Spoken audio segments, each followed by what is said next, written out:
What a fascinating yet challenging time to be a leader. And in this Leading by Nature series, I interview pioneering leaders from diverse organizations exploring future-fit leadership and organizational development. I'm Giles Hutchins, executive coach, senior advisor, and author of many books, including Leading by Nature, which explores the inner nature and outer nature of the organization and the inner and outer nature of the leader as they journey toward regenerative futures.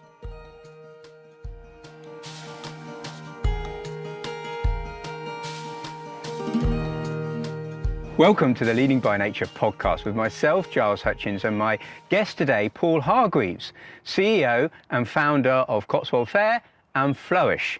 Thank you so much for being here with me today, Paul.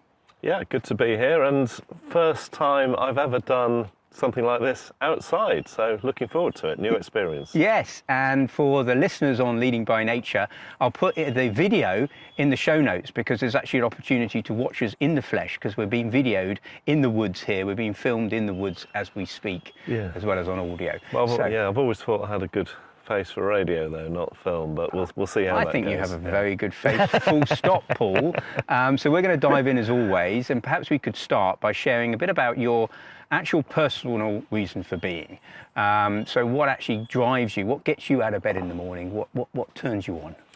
So these days, what gets me out is making a difference in the world. It wasn't always the case. I was probably, what used to get me out of bed was winning, because I was a very competitive individual, probably due to, don't want to get into too much psychoanalysis, but didn't have a lot of love as a child, quite independent, very, very competitive, achiever mentality, and probably not a very nice person to be around some of the time. That has very much changed in the last, I would say, 10 to 15 years. Now it's about making a positive difference to the world, mainly in people. I've learnt in recent years, one of my main drivers in life is actually about reversing injustice. So I went on a walk actually in India, a spiritual walk with a Indian guru figure. As you do. Well, as some people do. It was a new experience for me. That was another new experience. And it was through those 8 days that I kind of realised what was my kind of core essence. And it was the sense of, I always had this annoyance about injustice. I hate unfairness. And looking back to my childhood, I hated anything that wasn't fair. If I felt I was not getting treated fairly by my mum and dad compared to my brother and sister, it used to really annoy me. But also, probably more importantly, if there was unfairness in the world. We lived on the edge of a very large council estate. I think it was the largest in Europe at the time, a place called Wythenshawe, on the edge of Manchester. And we lived just off that in a much bigger house. But I always felt, well, this seems not quite fair. We're in this nice big house, and they're, in very small houses. I remember my dad actually saying, which still annoys me to this day, driving through this council estate and being annoyed that people there had cars. They don't deserve cars. I thought, what? What's that all about? So the world is unfair. We know that. Hopefully, in recent years, I've, rather than just getting annoyed about the unfairness and the injustice, which can get you down, can't it? I think these days I'm hopefully focusing on what I can do in my circle of influence to reverse some of that unfairness. Well, that's interesting. So rather than kind of getting annoyed by something or almost sort of projecting it out there, there's this, okay, let me be an active agent in this. So how does dealing with injustice or working with fairness or unfairness and so forth convey itself into being a leader, an entrepreneur, running a successful business? How does that compute?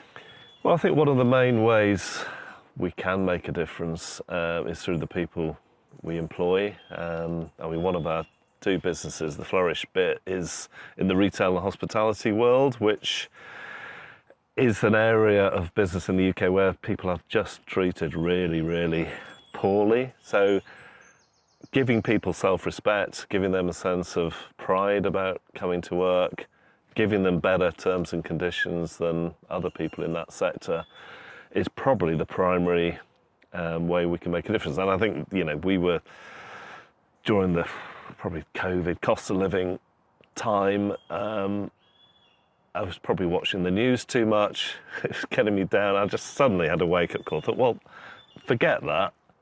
Focus on where you can make a difference. And one of the main ways is just creating a great place to work. Yes. Now, we're far from perfect, obviously, but I think we're better than we were, and we will be better in 2, 3, 5 years than we are now. So just creating that safe haven, really. I think rather than a business being a thing that uses people, which many businesses have been over the years, just creating that safe haven where people can enjoy getting up and going to work. In fact, I think it was about 9 months after we started Flourish, 2 people came to me on the same day, totally independent of each other, and one was mid-40s, probably one was mid-50s, and they both said to me on the same evening that before they worked for us, they never looked forward to going to work in the morning, which, obviously made my day, but also how sad is that? Yes. Well, as you know, there is a whole host of people these days who are just working in soul-sapping organisations, which is not really benefiting the organisation either. No, that's the thing, isn't it? So it's never really been that difficult to work out. If you treat your people really, really well, you'll have a great business that will grow and make more profit in the long run. So one of the things we've been exploring, just to dive into this a little bit, is how a developmental learning living organisation has a kind of tension to it. One tension being psychological safety, creating an environment where people feel comfortable, people feel able to bring more of their whole selves to work, and therefore more creative, more alive, more engaged. But that also it's developmentally challenging, because there is a tendency for some cultures that become more human, more equitable, more comfortable, that actually then people kind of almost get into a bit of a comfort zone and almost become a bit passive-aggressive, a bit stuck, have a bit of a shadow to the organisation. So where the tension of developmentally challenging comes is to create an environment that also encourages people to go through that comfort zone, through into a growth zone, and actually allows them, encourages them, stimulates them to become more of themselves in a way that is held through psychological safety. Is that something that you explore? And I think that's something that you've helped me understand more, actually, because it's very neat and tidy to have everything in boxes and run your business like a machine, but which, people might think that's easier to do. It's actually not, but that's the way many businesses have run. So going through the difficult times, letting things emerge out of challenges and trials, and letting people be themselves more. It is more messy. It's definitely more difficult in some ways, but you have a more vibrant, living organisation that comes out of it. So, I mean, we've had meetings in our business that we just had to abandon because people are emoting all over the place, and we just had to stop, regroup, and come back. So, yeah, if you want a business that's very neat and tidy, this isn't the way to go, but you will end up being stifled, and you won't be a growing, living, breathing organisation if you have it like that. So, and you won't be future fit, engaging into a world that's increasingly more volatile, full of change. I mean, you're reminding me here of John Cleese. Not for any personal reason, other than, there's a very interesting film I share with a lot of my coaching clients. I may have shared it with you early on in our journey, where he does this wonderful talk about creativity, and he talks about how often we're creating environments through our leadership style that makes us in the closed mode, that actually, solemnity, no fun, no creativity, we have to follow order, parent-child is what we call it in psychology, rather than a kind of adult-adult environment, which allows us to, which is potentially more messy. Although, as you know, another tension we explore together is having divergence and convergence. So in certain situations, you bring divergence and creativity, open things up and allow that potential chaos, but you balance it with convergence, structure, focus on the project, clear project goals and so forth, so you can still drive performance. Yes, I'm still probably learning how to balance that, but it's also about creating that space, isn't it, for the creativity to emerge. And I think the old Paul, going back to that, very much list-driven, productivity-orientated, and I just hadn't created that space to allow things to emerge. In fact, I was probably suppressing it all because I was too worried about not completing the task in hand. And it's funny what effect that can have on us as well, from our own health and our own psychology. Yeah. I probably think I had a stroke a few years ago that was probably as a result of how I was many years before that. So I think you're right. I think there is a knock-on effect with people's health. Yeah. And going forward with the increasing complexity, we just can't keep on kind of coping and struggling against change. No, and I think that's probably why there's a high degree of mental health issues at the moment, because they're trying to keep it all in. Contain it all. Yeah, and like you said, the world is messy and we need to be adaptable, flexible in order to well, not just to be a leader, actually to be a human in this current world we're in now. And then take responsibility for it, which is the adult aspect. So I want to now talk a little bit about the S word, because spirituality. Because I know it's a bit of a passion of yours, and also we've got this buzzard in the background. People might hear on the audio and also on the film that there's a buzzard. there's a mother feeding her child, and it's actually the child calling out for food, and shamanically actually the buzzard indicates spiritual awareness. So I want to talk a little bit about spirituality, because I know that you've talked about it before quite openly, and you've had your own journey with it over the years, and it's changed for you. And also you have quite a powerful way of talking about it and its place in business and in human connection. So I suppose just start with what is spirituality for you, and why is it relevant? It's a dangerous word, isn't it? Spirituality. I remember I was giving a keynote at a HR conference probably 5 years ago. And I was just starting to explore. And I did say to the kind of pre-meeting, is it all right if I use this word spirituality? And they put their heads together for a while and said, yeah, go on then. But the trouble is people have got all sorts of things in their head with that word. So I've had to think, what exactly is it? And I hope where I'm at the moment, anyway, this may change. For me, spirituality is just about connection. It's about three connections. It's about connecting with yourself, and then, a lot of what you do in these woods is helping people do that. Connecting with nature, which, guess what, we're also in nature here as well. And thirdly, connecting with other people. I can't think of any, if you're doing all those three things, then you are a spiritual person, and I think sometimes we've just overcomplicated everything.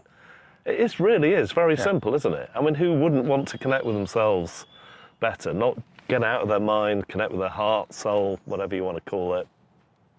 Connecting with nature, during COVID, everyone was starting to connect with nature just a little bit more, weren't they? They're all posting on social media how much they were enjoying, so that's what's not to like there. Yeah. And obviously connecting with other humans, which, we've probably got worse at over the last 500 years. I think our ancestors were probably much better at that, but that's probably because we haven't done the other two. So the whole three go together. I can't think of another connection that would make sense. So someone said to me, well, what about purpose, connecting with purpose? But I think if you're connecting with yourself, nature and people, then you're also connected with purpose. It's a nice little trinity and unity you develop there, which I think you're right. When you get those three going, purpose comes through it. In fact, you could argue it's rather than a North Star, it's a lived purposefulness, because the very act of connecting truly to oneself, to listening, tuning in, connecting to nature, connecting to others, is by its essence actually a purposefulness. Yes, and I think people associate spirituality with religion, which is a mistake in my view, but all the spiritual people in all the different religions of the world, the ones that are really held in high esteem are the ones that have to get out of the institution, away from the power structures, and get into the desert in terms of desert fathers, or the Celtic Christians used to sit in caves. I was just thinking of Cuthbert on his Lindisfarne, and they have to get away from all the crap of the institution in order to find that spirituality. So there's something also insightful for the leader going forward, back on this theme of future fitness and creating environments that allow people to become more human. There's also something that we need to take responsibility in our own practice, our own way of being, that gives us the opportunity to put ourselves out and back in. And what I mean by that is not necessarily having to take ourselves away, even though that is very beneficial for moments like coming to Springwood, but actually you can do that whilst being in, as it were. So what do I mean by that? During the day, actually observing, pulling yourself out of the immediacy and actually having a moment of reflecting and sensing across the system, and then being back in it, almost an act of self-awareness. Yeah, and we try and do that in our business life, and again, still much to learn, but we quite often have a period of silence at the start of meetings. Just helps people get out of that achiever productivity mode and just get out of their heads, think about their emotions, their bodies, how they're feeling today. And then, I find that you generally have a much better, shorter, more productive meeting if you've just taken that space to breathe before you get onto the stuff that's important. Yeah, it's a form of connection. Yeah, but we're in this place certainly in the West that we've, if we're not manically busy doing something, we're wasting time somehow.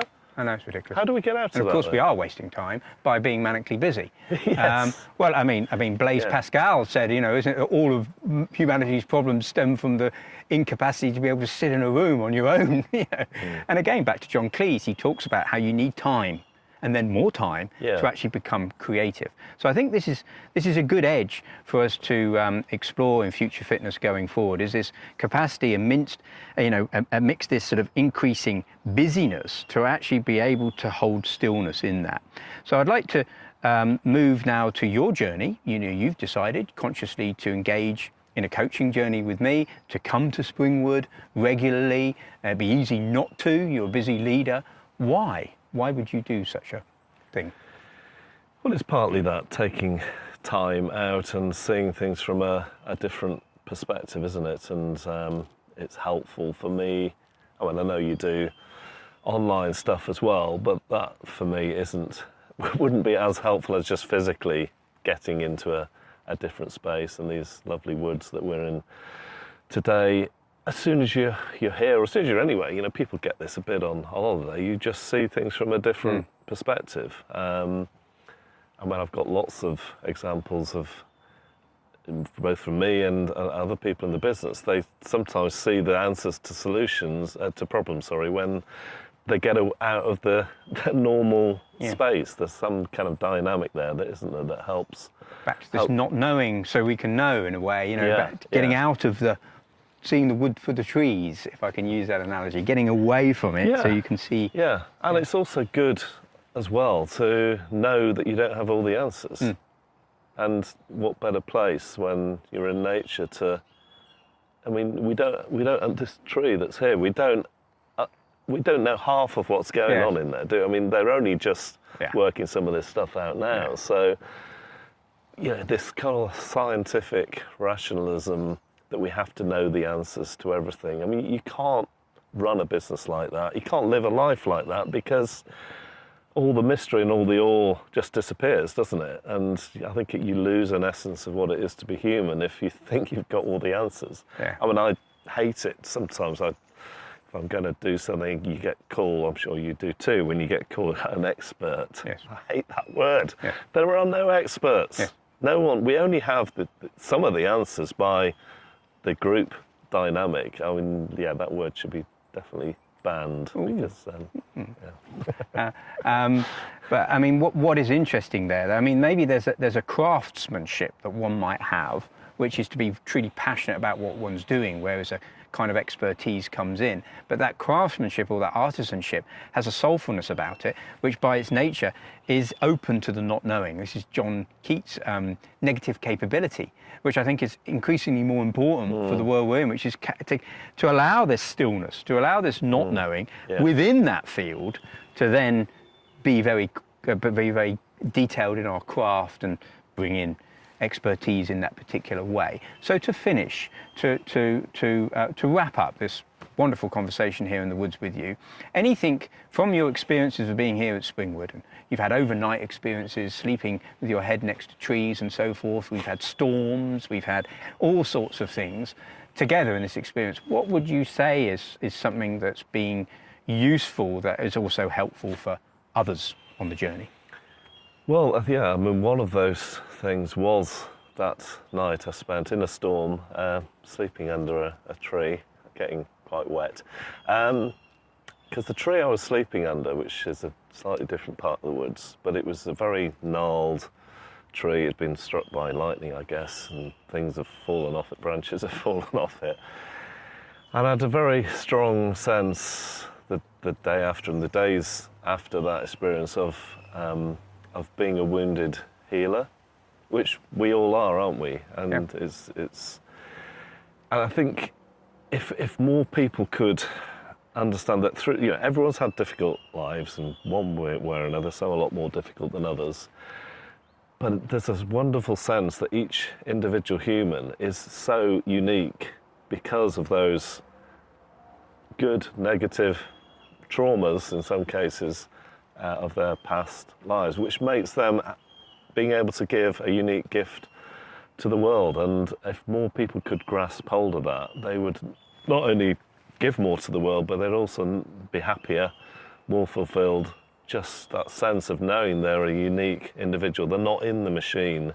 They're not, just one of the 8.5 billion people in the world, whatever the number is these days. But they have a unique gift to give to the world, and they're a stronger person, able to give more through the brokenness. It's like the Japanese art of kintsugi, where they break a pot, or the pot is broken, and then they join it all back together, and the gold is in the filling. I think that's a wonderful analogy of it's through our brokenness that we actually have more to give to other people as a human, but also as a business leader, and vulnerability obviously is part of that, and I'm more than happy to show my vulnerability in my organisation, because I also am a human being, just like the people who work for us. Well, that's it, and as a leader, many people do look to you to sort of set that tone. I mean, what comes to me is actually the very powerful image of the crucifixion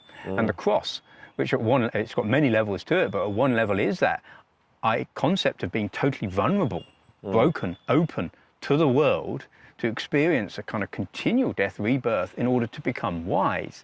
And also this idea that the wounds are what give us insight, and allow the soul to grow, as well as this idea that you have the vertical pole and you have the horizontal pole. And the horizontal pole in many ways is this scientific, mechanized way of seeing the world that you spoke to, which is where the expert resides, which is useful.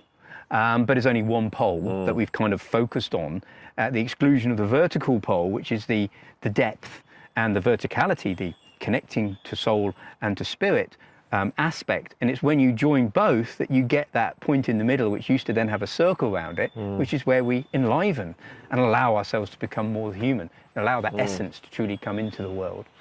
Yes, and also, unless you are in that essence, I don't think you can truly serve other people. And for me, leadership is serving others. And too often in the past, it's not been that, has it? So, to be a true leader, one needs to be in that sense of service. It's a real honour to be with you, Paul, and to journey with you over the years, and to thank you for wishing to come into the woods and for asking for this to be filmed rather than just listened, to have the beautiful buzzard in the back. It's literally just flown past us. Thank you so much for this wonderful conversation, Paul. Thanks for having me. For more on Leading by Nature, and if you wish to explore one-to-one coaching or team immersions with me, feel free to contact me via gileshutchins.com. Also look out for the book Leading by Nature, The Process of Becoming a Regenerative Leader.